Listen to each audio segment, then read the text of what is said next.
अखिलेश यादव के ऑफर ने सियासत में सनसनी मचा दी है। अखिलेश यादव ने सोशल मीडिया प्लेटफॉर्म पर लिखा, 100 लाओ सरकार बनाओ। दरअसल माना यह जा रहा है कि बीजेपी जिस तरह से मंथन में जुटी हुई है और उसके बाद बीजेपी नेताओं की ओर से जिस तरह के बयान सामने आ रहे हैं, इसमें की पर्सन दिखाई दे रहे हैं केशव प्रसाद मौर्य, और उनको ध्यान में रखकर शायद अखिलेश यादव ने ये ऑफर किया है।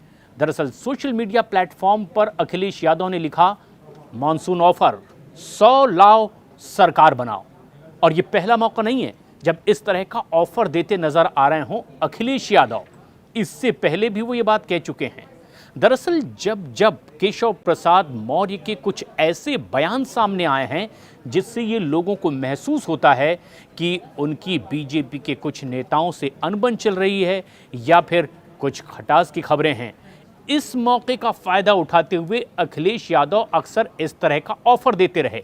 इससे पहले भी उन्होंने कहा था, 100 विधायक अपने साथ लेकर आइए और समाजवादी पार्टी का समर्थन पाइए, यूपी में सरकार बनाइए। और एक बार फिर कुछ ऐसा ही ऑफर, मॉनसून ऑफर कहकर अखिलेश यादव ने दे दिया है।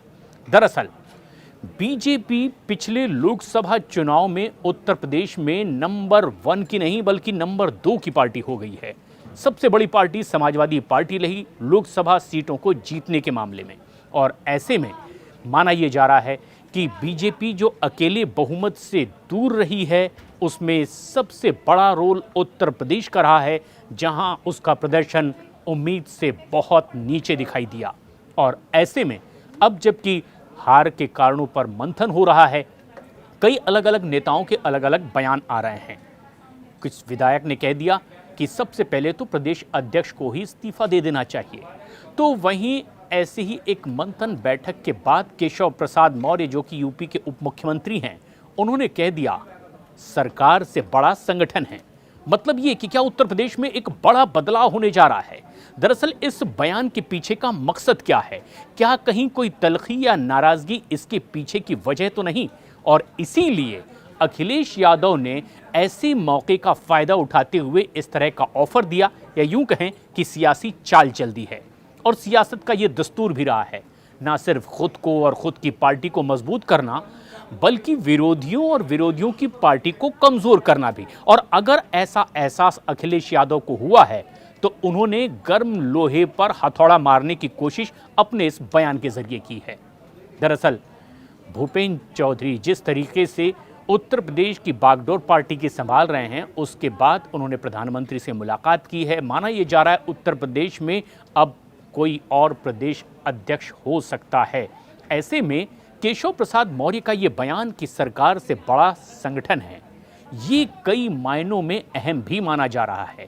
इसके साथ ही साथ अगर सीएम कहते हैं कि अति आत्मविश्वास हार की वजह हो सकती है, अलग अलग लोगों के अलग अलग बयान, वहीं क्या ओबीसी को नज़रअंदाज करना ये भारी पड़ा बीजेपी को, जिस तरह के बयान बीजेपी के कुछ नेताओं की ओर से दिए गए।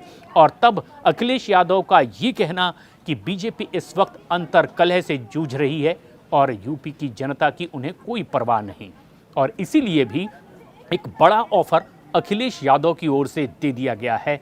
माना जा रहा है कि उनकी नज़र में ये तमाम बातें, ये सारा ऑफर केशव प्रसाद मौर्य को ध्यान में रखकर दिया गया है।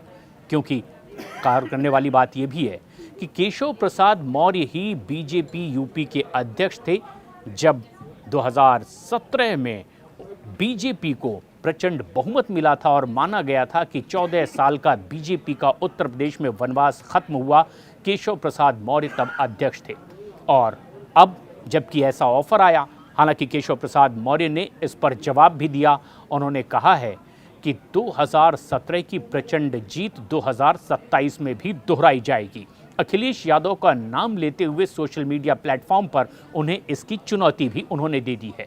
हालांकि आरोप प्रत्यारोप की सियासत के बीच ये तो साफ है कि बीजेपी ने उत्तर प्रदेश में बहुत कम सीटें जीती, सत्ता में होने के बावजूद नंबर 2 की पार्टी हो गई। और इसीलिए कई तरह के बयानात सामने आ रहे हैं और इसी का फ़ायदा उठाते हुए अखिलेश यादव ने ये एक बड़ा ऑफर दिया। और ना सिर्फ उत्तर प्रदेश में बल्कि राष्ट्रीय राजनीतिक में भी इस बात को लेकर ज़बरदस्त चर्चा हो रही है।